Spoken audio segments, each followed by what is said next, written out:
será la voluntad de Dios que yo haga esto. Y uno dice, wow. Pero vamos a ver, Primera de Crónicas, capítulo 28, versículo 20. A ver qué dice la Biblia acerca de los retos personales, de la vida personal, de lo que Dios quiere hacer con nosotros. Vamos a ver qué dice la Biblia. Dijo además David a Salomón, o sea, de todo lo que le dijo David a su hijo antes de morir, de todo lo que le dijo a fulano, pícalo, al otro córtale la cabeza, al otro no dejes que sus caras lleguen al Seol, al infierno, en otras palabras, mátalo. Miren todo lo que David le dijo a su hijo antes de morir. Versículo 20 dice, dijo además David a Salomón, su hijo, anímate y esfuérzate y manos a la obra, no temas ni desmayes, porque Jehová Dios, mi Dios, estará contigo. Él no te dejará ni te desamparará hasta que acabes toda la obra para el servicio de la casa de Jehová. ¿Están grabando, no? Eso fue un mandato. Ay, permiso, hermano, súbelo. Ay, gracias, papi. Chulo. Eso es lo que buscaba que le dé un beso.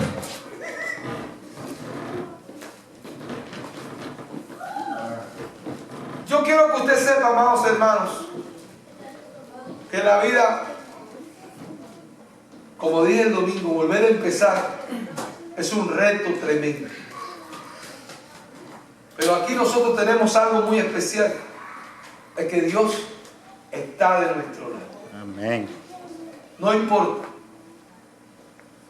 ¿Cuántos de ustedes a veces pensarán, no, yo soy irrelevante para las cosas que hago? Pero déjeme decirle, usted es el que honra lo que hace. Repito, no es lo que hago lo que me honra, soy yo el que honro lo que hago. Se lo voy a explicar porque parece que no me entendieron. Hace unos años, bastante, por allá por los 90 y pico, viajé de la ciudad de Lima a Quito, Ecuador. De Quito, Ecuador, viajé a Bogotá, Colombia. De Bogotá fui a Barranquilla, a la frontera con Panamá. Todo por tierra. Fui predicando. La Asamblea de Dios, cuando dice que tienen 500,000, 600,000 iglesias, eso no es relajo, hermano, eso es verdad. Usted va a la ciudad de Lima, usted pregunta a una ciudad, le dice usted en la ciudad, dice, ¿usted ha visto una iglesia Asamblea de Dios? Y te pregunta, ¿la de aquí, la de allá o la de aquí? 5,000 iglesias tiene la Asamblea de Dios en Perú. Eso no es un juego. Y en Colombia, en Ecuador fui, y yo me recuerdo que una madrugada bajé a un baño por allá por Guayaquil, y cuando entré al baño encontré un hombre vestido de pantalón, camisa y corbata y un saco. Pensé que era el dueño de la terminal de ómnibus. ¿Y saben quién era? El que limpiaba los baños de esa terminal de ómnibus. Salí del baño, no me atreví a darle 4 centavos porque como estaba vestido tan elegante, saqué un dinero fuerte y lo puse ahí, y él me regaló un tratado, me recuerdo. Y esto me dice, yo soy el que limpio el baño, pero también soy un hijo de Dios, me dijo. Y estoy aquí para regalarle la palabra de Dios. Y eso tocó mi corazón, hermano. No es es lo que haces lo que a ti te honra. Eres tú el que honra lo que haces. Ahí. Ya usted está entendiendo lo que yo estoy hablando. Tome con honor y tome con pudor y déle respeto a las cosas que usted hace. Y Dios te va a exaltar. Dios te va a levantar. Dios te va a abrir mayores puertas, mejores oportunidades. Y vas a ver la prosperidad de Dios sobre tu vida. ¿Usted se cree que la gente no sabe lo que usted hace? Claro que lo sabe. Los patrones te están mirando, te están velando. La gente que trabaja contigo saben qué clase de gente tú eres. Decía mi pastor, Dios es el que abre las puertas. Oiga bien lo que le voy a decir, porque esto es muy importante para usted y para mí. Dios es el que abre las puertas, pero yo soy el que mantiene las puertas abiertas. Para los que no me escucharon, Dios es el que abre las puertas y yo soy el que las mantiene abiertas.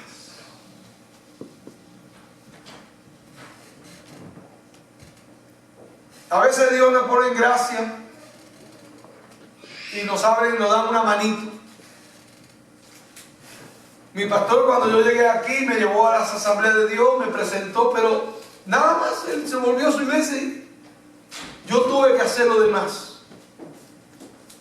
Permanecer fiel, honrar a mis líderes, obedecer, someterme, dar el ejemplo, ser fiel en todo lo que me mandaron a hacer. Donde me pusieron a trabajar, ahí dejé el cuerpo. Porque es importante de usted honrar lo que le dieron, lo que hicieron por usted. A veces las personas, alguien lo recomienda para un trabajito y qué sé yo, y hace lo que le da la gana, tranquilo. El que se perjudica, por supuesto, el que lo recomendó, yo no lo volvería a recomendar nunca más. Pero es usted que se está cerrando las puertas. Es usted el que no va a poder mantener eso que tiene ahí por causa de infidelidad y por falta de escrúpulos. Falta de escrúpulos, o sea, falta de honor, a honrar un trabajo, a honrar una obligación de las cosas que nosotros hacemos. Dios estaba con David. Dios tenía un plan con él. Pero David tuvo que pararse, meterse a la montaña, tuvo que agarrar un montón de tipos y asaltar a sus enemigos, fajarse con los enemigos de él. Y Dios le dijo, tú estás muy manchado de sangre, le dijo el Señor. Tus manos tienen mucha sangre.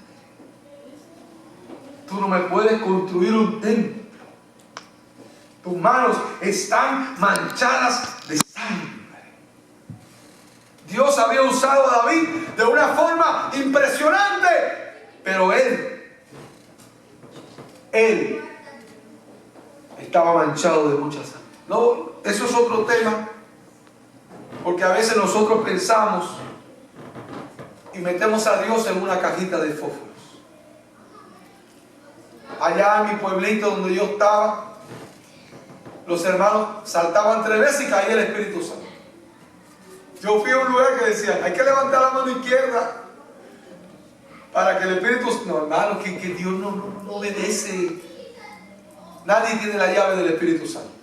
Usted no puede hacer nada para imitar lo que Dios quiere que nosotros hagamos. Nosotros tenemos que orar para que Dios nos muestre lo que tenemos que hacer para que el Espíritu Santo se manifieste de una manera especial. ¿Cuánto dicen amén? Amén. No es que yo deshonro lo que pasa en Salvador, lo que pasa en Guatemala, lo que pasa en Perú. No lo estoy deshonrando. Simplemente que este es otro país. Dios es el mismo. Dios es poderoso. Pero Dios quiere tratar con nosotros individualmente. Yo, si me hubieran dicho a mí en Perú que una iglesia iba a tener 2 cultos, yo me suicido. Me tiro por un puente, me suicido. Porque yo me convertí en una iglesia que los cultos eran de lunes a domingo. Todos los días había culto.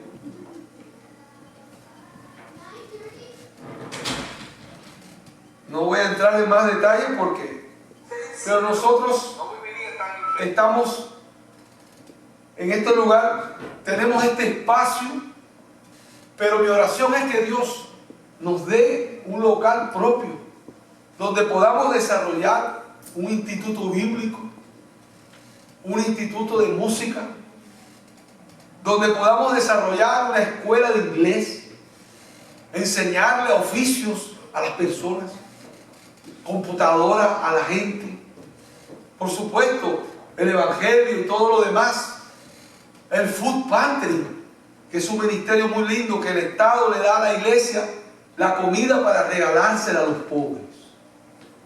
Nosotros podemos hacer eso. Y llegan los camiones con alimentos, con fruta, con verdura, gratis para repartir al pueblo pobre. No tenemos espacio donde poner todas esas cosas, pero esa es mi oración. Mi oración en mi corazón.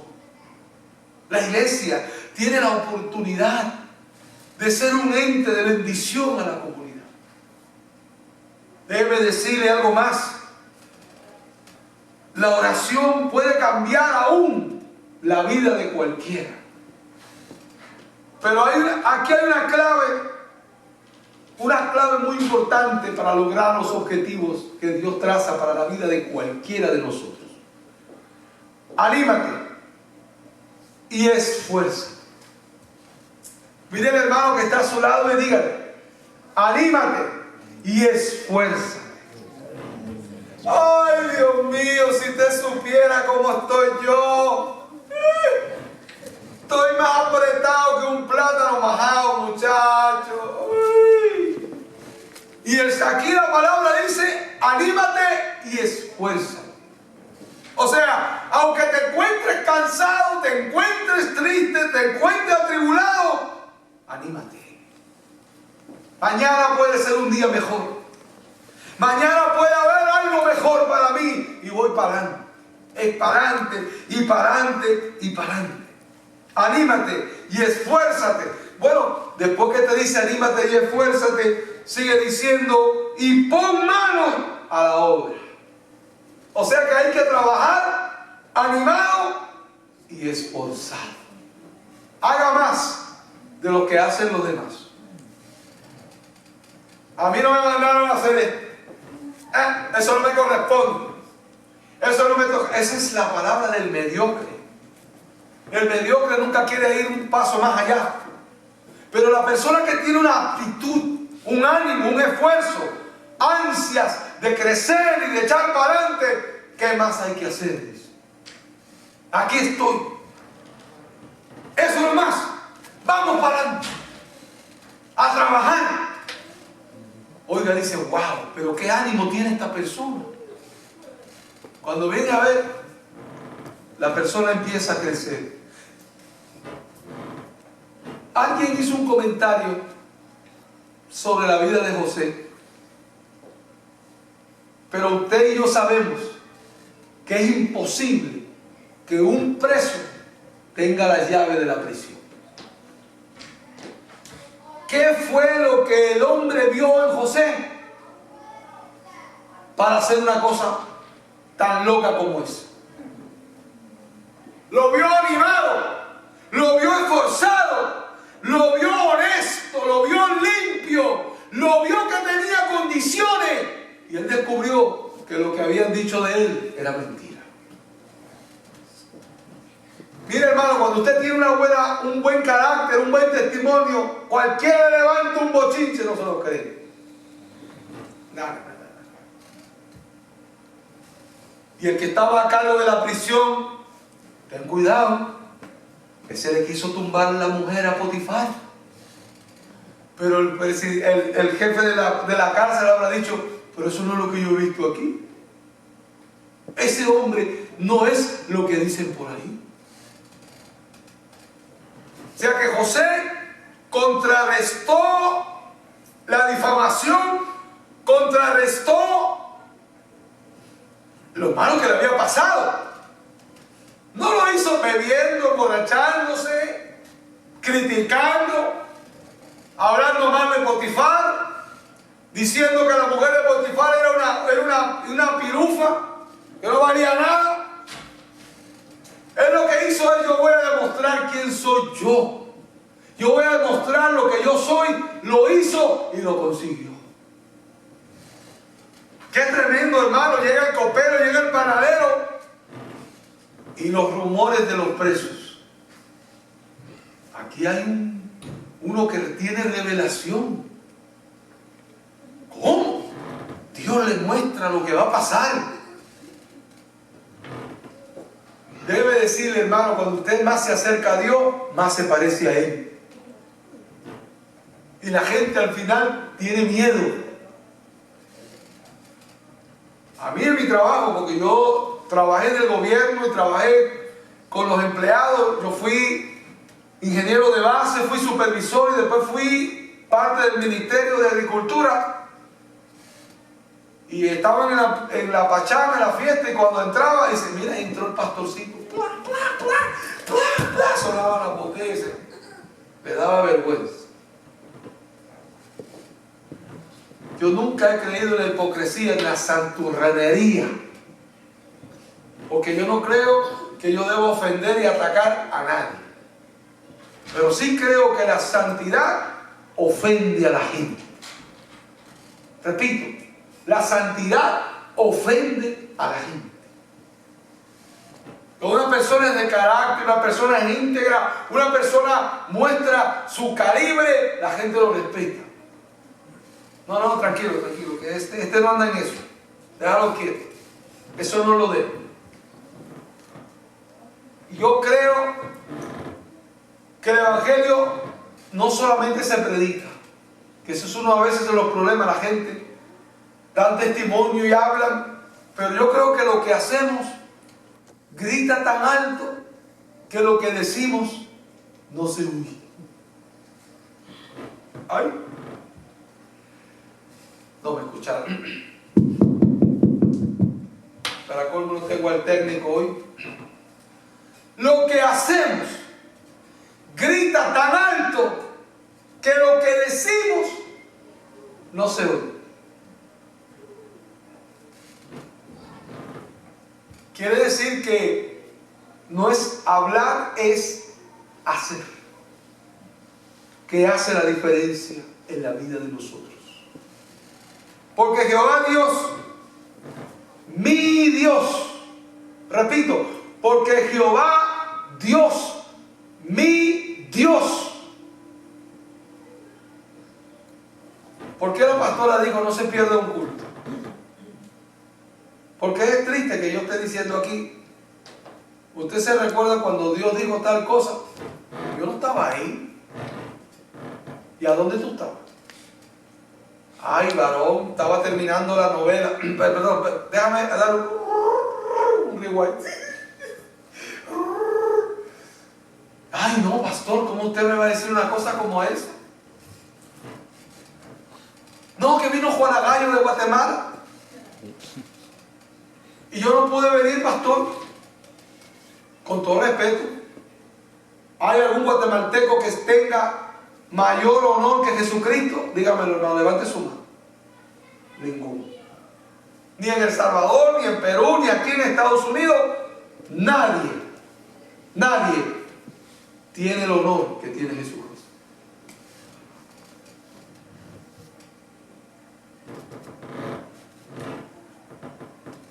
También le dijo, Dios estará contigo, mi Dios estará contigo, Él no te dejará. ¡Qué palabra, hermano! Muchacho, di que yo no creo en los tatuajes, pero yo me hubiera puesto escrito aquí en la cabeza, ran. Dios no me abandonará, Dios estará conmigo, no me dejará ni me desamparará. ¡Qué palabra! Dios estará conmigo, en las buenas, en las buenas, en las malas, con trabajo, sin trabajo, con nevera llena, con nevera vacía, con renta, sin renta, con ropa, sin ropa, Dios estará conmigo. Amén. ¿Cuánto le dan un aplauso fuerte al Señor? Aleluya. ¿Hasta cuándo Dios va a estar conmigo? ¿Hasta cuándo Dios va a estar conmigo? Para siempre. Los que están leyendo el versículo conmigo, los que tienen el versículo, saben hasta cuándo Dios va a estar conmigo. ¿Cuántos tienen el versículo? ¿Lo tienen? ¿Qué dice la Biblia? Hasta que acabe la obra. Hasta que se acabe la obra. Y esa obra no se va a acabar nunca. Porque, bueno, a menos que Cristo venga y el mundo se acabe, venga el mundo final, pero hasta eso, esta obra nunca se va a acabar. Dios estará conmigo todos los días de mi vida. Aunque no lo vea, aunque no lo sienta, aunque no lo crea, aunque usted diga no, Dios no está conmigo, aunque usted diga eso, Dios está contigo. Amén. Y el libro del apóstol Pablo a Timoteo dice, aún siendo malo, Dios está conmigo. Amén. Gloria a Dios. ¡Qué increíble, hermano! Aún negando, aún haciendo todo eso, Él está conmigo. Porque Dios no es un hombre que reacciona ante sus actitudes, sino que Dios es Dios soberano, que es un Dios increíble. Hay una de las cosas que cuando usted empieza a estudiar en el Instituto Bíblico, Osiris y los hermanos Alonso me pueden ayudar, una de las clases principales es Teología 1, que es la parte donde se conoce a Dios, quién es Dios. Y hay una parte que se llama atributos, los atributos de Dios, que es lo que yo como hombre digo cómo es Dios. Porque Dios es infinito y es grande y es casi imposible discernirlo y entrar y a entenderlo, es casi imposible. Pero entonces la teología lo define como un atributo de quién es Dios. ¿Cuál es el atributo más profundo? Primero, Dios es eterno. No tiene principio, no tiene final. Segundo, Dios es inmutable. Inmutable, esas palabritas de domingo, palabritas capitalinas, por si acaso, son de colegio. Inmutable quiere decir no cambia, no cambia. Nosotros los hombres no somos inmutables, yo me imagino que usted debe saber eso. Usted no vio cuando están de novio los muchachos, se enamoran y dicen yo te amo y plan. Pero después aparece uno de los dos y dice, mira, ya yo no siento lo mismo por ti. Es que el amor no es un perro. Los perros, según huele, levanta la patita. O sea, el amor no es un olfato, el amor no es un perro. El amor es un sentimiento celestial dado por Dios al hombre. O sea que cuando Dios te dice, yo te amo, oiga bien, hermano. Watch out, kids. Cuando Dios te dice, te amo, pasan 24 horas y Dios te sigue amando. Pasan 48 horas, pasa un año, pasan 5 años. Usted se postra, empieza a orar y el Señor te va a repetir de nuevo, yo te amo, Robin, yo te amo, Alonso, te amo, William. Pasan 20 años más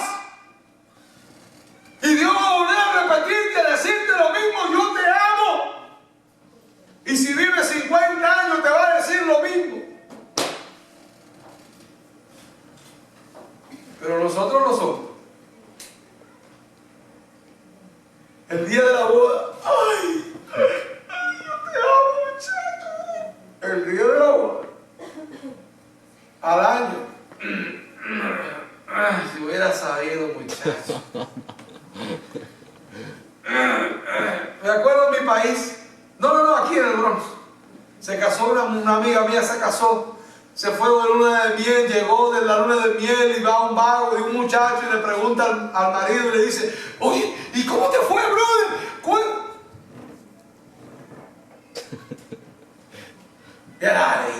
Lárgate de aquí, infeliz. Pregúntame eso de aquí a 10 años. A ver cómo me fue.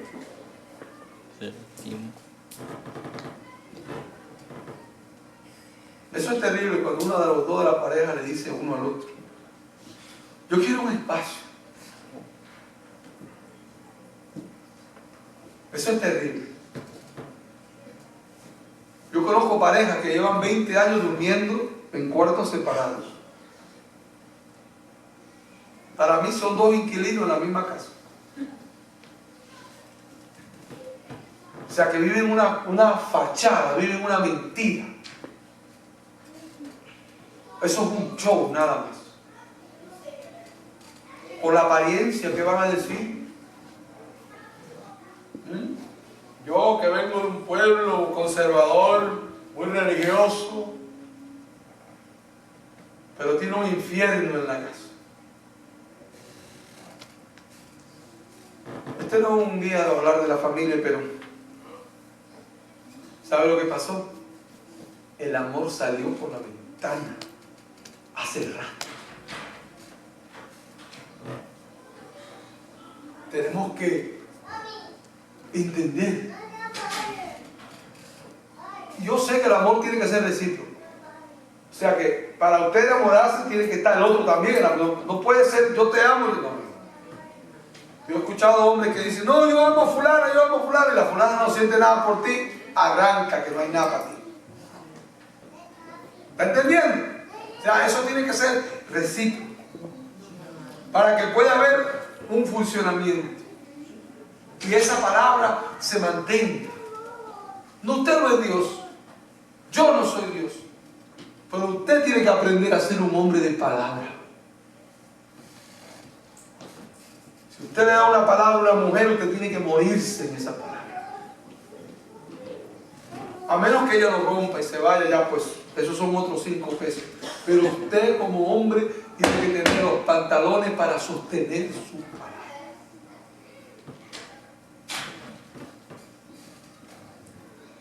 Lo que yo voy a decir aquí, voy a repetir lo que ya lo dije. Así que no es que yo voy a dar ninguna noticia nueva.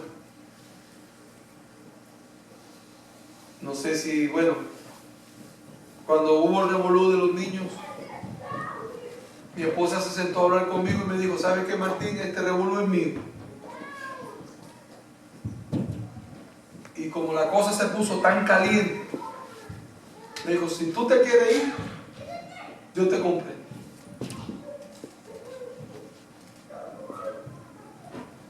Ahí lo dejó la pastora, pero ahora yo les voy a dar el mensaje completo. Y yo le dije a mi esposa, yo soy mucho hombre para salir por una ventana. No te confundas conmigo, que me voy a tribular y que voy a estar bravo. Claro que voy a tribularme y claro que voy a estar bravo, pero yo tengo mi palabra.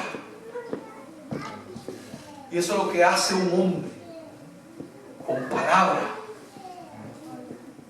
que sostiene su palabra, sostiene lo que hace. Por supuesto, quiero que sepa que pues hay momentos donde uno no puede, porque la palabra, yo puedo cumplir mi palabra, pero yo no puedo cumplir la palabra del otro lado. Ya eso es otra cosa. ¿Está entendiendo lo que yo le digo? Ya lo que haga al otro lado, eso es otra cosa. Pero